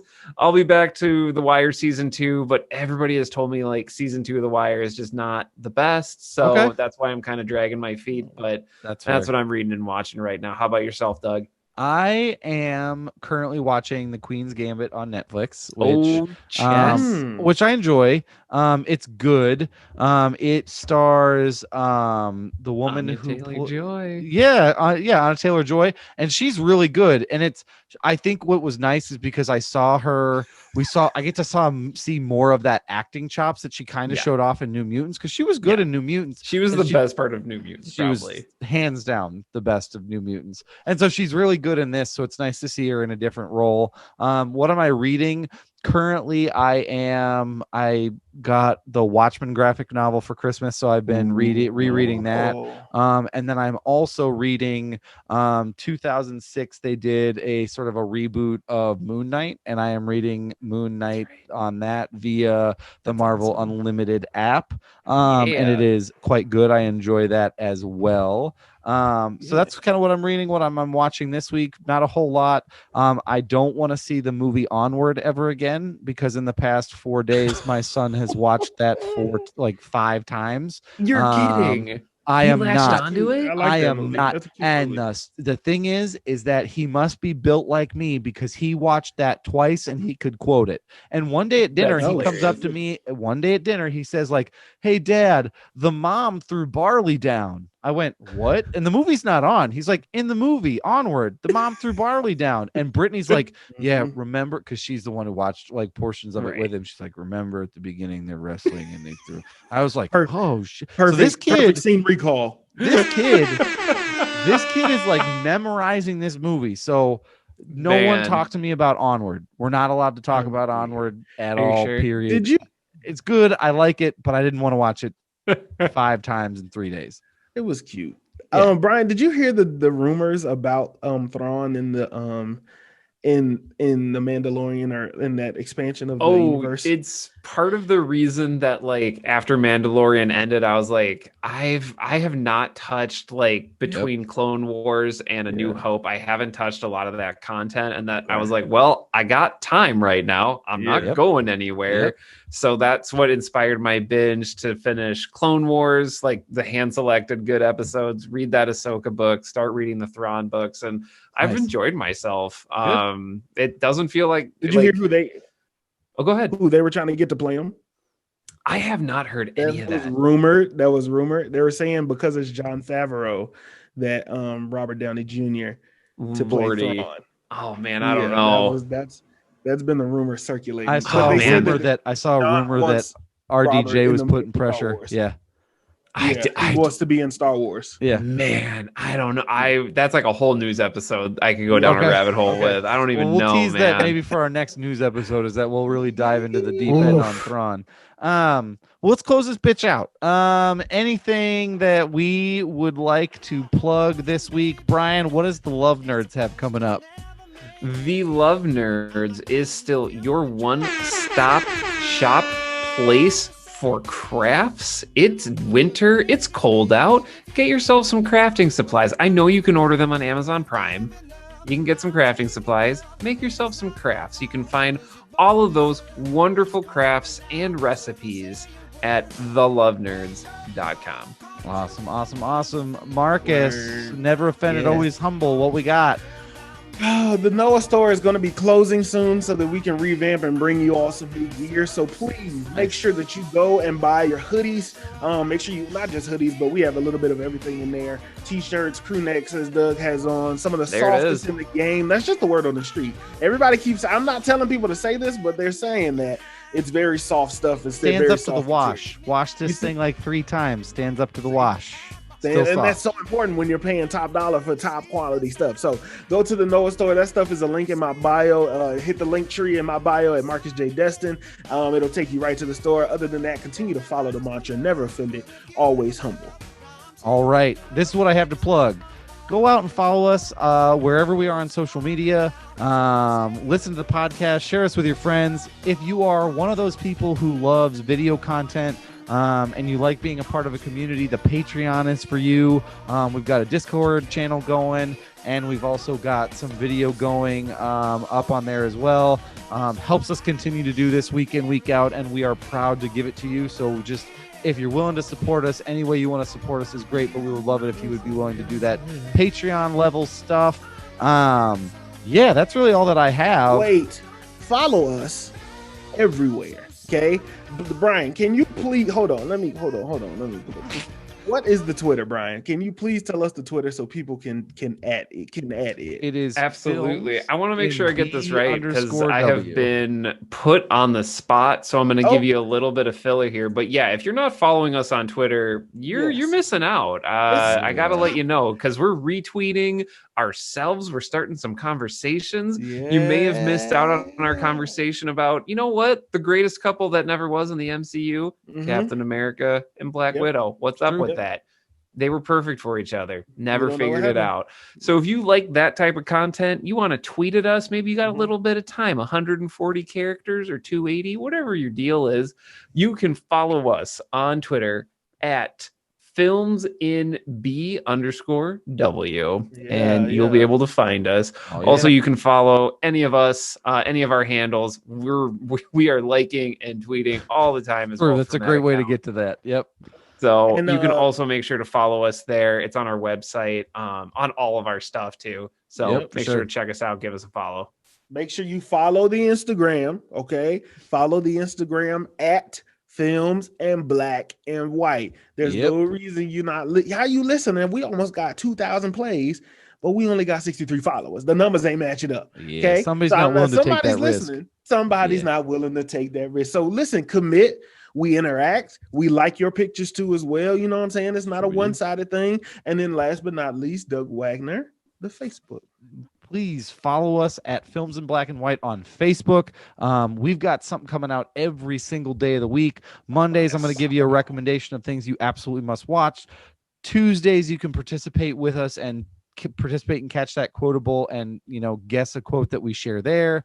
Wednesdays we give you that weird but true knowledge, and Thursdays we throw it back to a classic movie from long ago. We do our snack times on Saturdays there, also on our Twitter and our Instagram as well. So follow that stuff. We're building out all this great content for you, so make sure you follow us there. And like Marcus said, we're pretty damn close to 2,000 listeners, and some of y'all just don't want to follow us on social, so maybe take the risk. It's not like people are checking you out, and plus you're missing out on some cool stuff. But we also have a very, very important 3-step process to success. Marcus, do you want to kick us off with the first step? Listen, the first step is cold. Here in Vermillion, the weather's been good, but you know what I mean? Yeah, my throat been and the best way to fix that is by drinking some water. And you know what? All water ain't the same. All water don't taste the same. You got to find the thing that really fits you and your body and takes you to that next level whenever you drink it. So find that water that fits you. You know what I mean? The one that coats your throat and drink that water. Yep, for sure. Brian, step 2, what do you got? I want to back up, Marcus, real quick before I go into the second one. Get yourself a giant water bottle, too. You can get yourself a Camelback, maybe get whatever product you have, and just fill that sucker up with water, and you just drink it all day. It's all in one place. You don't have to get more glasses. Don't have to keep going back to the sink. In any case, that's what I wanted to say. The second thing that we need you to do to have those steps for success, read. Just read something. I'm begging you. Whether it is a newspaper article, maybe you saw Washington Post in your news little widget on your phone. You're like, maybe later. Nah, just read it. Read some journalism. Maybe read a long form piece. There's a lot of good stuff out there that you can learn about. Maybe you want to read a fiction book. Go do that. Go escape. Or maybe read a nonfiction book, whether it's a biography. Maybe it's about a slate of events. Who knows? Just go learn something, and it opens up the entire world to you. Doug, just read. What do you want to talk about? It's important that you all know this, okay? It's really important because the overall body, the health of the overall body, is much like a house. It's built from the ground up. And a shitty basement makes for a shitty house. So it's really important that you clean your basement. And your basement is the crack of your ass. So grab some soap, grab a washcloth, a loofah, just something, some piece of cloth between your hand and your ass, and just scrub it. Clean your basement. You don't want mold in your basement. Why do you want mold in your body? Just clean your ass, wash your ass, clean it up. Because, like I said, you know how you have basement, you go down there, it smells damp, it smells dank, there's stuff dripping, and there's mold in there, and there's maybe some spiders in there that you can't get rid of. Spiders. Same thing you got to worry about with your ass. Just clean it. Get all that stuff out. You don't want mold in your ass, just like you don't want mold in your basement. So wash your ass. That's the third step. Read a book, drink some water, wash your ass. Really super important across the board. We will be back next week with another movie review. We are going to be covering Promising Young Woman, which drops on streaming services everywhere this week. In the meantime, stay safe, stay healthy. We love y'all. We appreciate y'all, and we will catch y'all next week.